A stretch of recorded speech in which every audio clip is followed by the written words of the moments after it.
Good morning, everyone. Kanika Dhingra this side. I am a research scholar in IFT Delhi. So, I am going to present my paper on performance analysis of mutual fund schemes in India, right? So, let us talk about the introduction first. So, when we go to the introduction of this paper, we are going to talk about the mutual fund.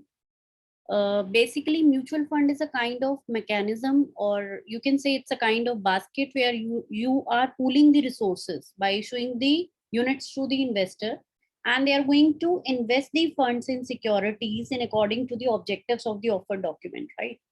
So again, this will be covering the diversification of the risk. You'll not be taking as an investor a lot of risk at the same time, because now you have put upon your all the investments in different you can say securities. It can be equity, it can be debt, it can be any other security as well. Similarly, when we talk about the mutual fund, they should be again registered with SEBI, in case if we want that these should regulate as per the securities market. So we have to make sure that these are registered with the SEBI in case if we are going to make investments in the mutual fund. Now let us move to the literature review of this particular paper, because without literature review, every paper is incomplete. So regarding this, we have jotted down certain points of literature review over here. Now, when we talk about different authors, or you can say different scholars like Dr. Dipali, Dr. Mahesh, and Dr. Sri Prakash in 2016 have made a comparative analysis of mutual fund schemes which are available with Kotak and HDFC, right? So they have concluded that it's a kind of, again, Kotak mutual fund schemes are more destructive in large scale, large cap equity schemes. And similarly, when they talk about the HDFC, they have told that the most destructive again schemes in the HDFC are mid cap equity schemes. Similarly, moving to another paper which is discussed by the Suchita Shukla in 2015, they analyze the financial performance in terms of risk and return relationship of the mutual fund schemes. Because in case if any investor want to make investment in a mutual fund, they are going to look upon the financial performance in terms of risk and return relationship. Now, next thing is again when we move to another paper, they regarding this V Vanya. In 2014, they have revealed that majority of the public sector schemes selected for the study outperform the category average, and they have benchmarked the indices even.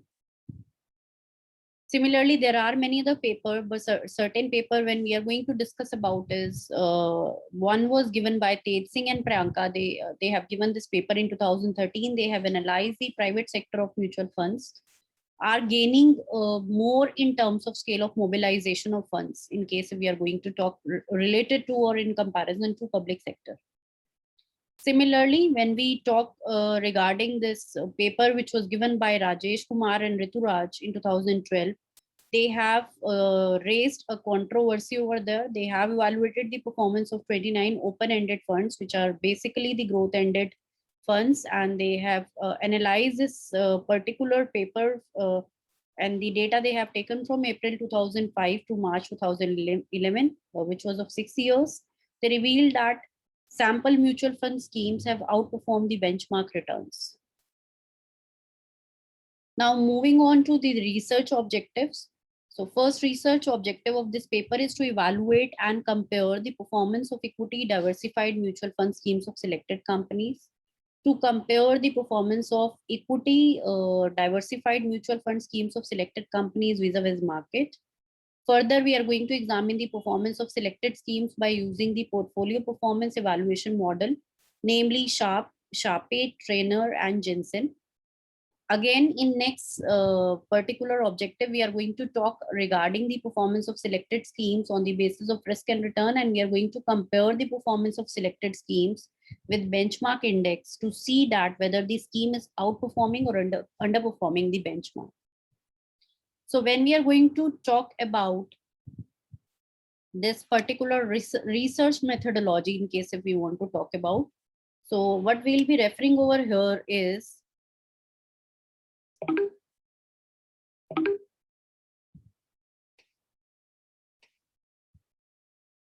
So what we'll be referring over here is we are going to talk about the how we are going to examine the mutual fund schemes performance. So 10 schemes are selected on random basis. NAV of these schemes are being compared, and the time period taken is from April 2010 to March 2020. So it is of basically 10 years data we have taken, and the study will be mainly secondary based data. So we have collected the data from www.mutualfundindia.com, www.amfiindia.com, and the data for monthly closing price for benchmark index is being taken from BSE Sensex index we have taken here, and the equity mutual funds will be from diversified companies. So basically we have talked about these selected mutual funds. These are 10 selected mutual funds of different financial institutions: Birla Sun Life, Reliance Growth, ICICI, Tata Pure, SBI, Magnum, Canara, HDFC, Franklin India, UTI Equity Fund, and Sundaram Growth. So regarding the tools for analysis, we have taken the tools like standard deviation, beta, Sharpe ratios, again Trainer's ratios, and Jensen ratio. When we are going to talk regarding the data analysis, you can see here that we have calculated for from 2010 to 2020, we have taken the average NAV return.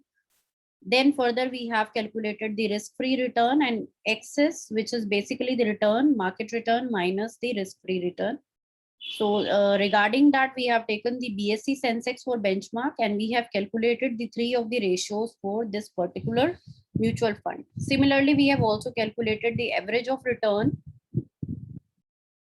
which is basically the market return minus risk-free return. We have calculated average of that, standard deviation, and beta also. So similar thing or similar analysis we have done for all the different mutual funds, be it Sundaram, be it HDFC, be it SBI Magnum. And after calculation of all these ratios, what we have done is we have compiled all these ratios calculated, or the standard deviation and the beta calculated. We have compared the mutual fund with respect to beta and standard deviation. You can see here it has been organized in form of a table. So we can see here very clearly that the maximum or the more volatile, we can see here Reliance Growth Fund is more volatile because it is having highest standard deviation. Similarly, we have compared the different ratios for these mutual fund schemes. Now we have categorized these on the basis of different ratios one by one. So it's Sharpe ratio, one we have taken. Now here on first number, HDFC top 200 fund is coming, which is a maximum ratio is coming for this particular fund. In case of Sharpe ratio, we are talking about. When we talk about the Trainer's ratio, so the Reliance Growth Fund is achieving the maximum.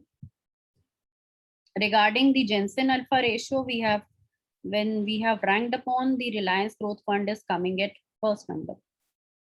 Similarly, on the standard deviation also, we have ranked the different companies. So when we talk about the Reliance Growth Fund, so again, we remember that Sharpe ratio is coming for this fund, which was maximum, and the standard deviation is also coming high. So it means high risk and high return. Again, ranking of mutual funds is also done on the basis of beta. Beta is also telling you up regarding the risk. So systematic risk for SBI Magnum is coming the maximum. It has been ranked first on this basis, on the basis of beta basically. So what are the findings which we have find out from here? Risk in terms of standard deviation of return of selected schemes. We have compared, and it is found that average Reliance and Birla schemes are riskier than ICICI Prudential, UTI, and Tata. Similarly, when we talk about if any investor want to earn good return on scheme at low risk, then person can invest in the Reliance scheme because it is giving you up having the aggressive, least aggressive beta of 0.276 in comparison to SBI Magnum equity. Then in case if we are talking about the Sharpe ratio, it is coming positive for the funds, and we are going to rank, we have also ranked different funds on that basis. So regarding the conclusion, now we can conclude here that we have investigated the performance of 10 open-ended growth oriented equity schemes, and we have calculated the monthly NAV. As I have already told you up, and BSE Sensex has been taken as the standard. The highest performance of the selected scheme was evaluated on the basis of different ratios. All these schemes have represented positive returns. Though the Sharpe ratio, it was found that Sharpe ratio of 0.00163 as compared to market, that shows better performance as compared to the market. From trainers result, this ratio is telling us up that 8 out of 10 schemes had outperformed the benchmark. Results of Jensen measure revealed that all schemes were showed positive alpha, which indicated the superior performance of the scheme. Similarly, when we are going to talk about standard deviation, it represents the risk involved in the mutual fund, and fund with the low standard deviation is preferred when the we are going to talk about the investor concern. So the UTI equity fund is coming there into the picture. This is regarding the references. Thank you. Thanks a lot for listening and for your patience.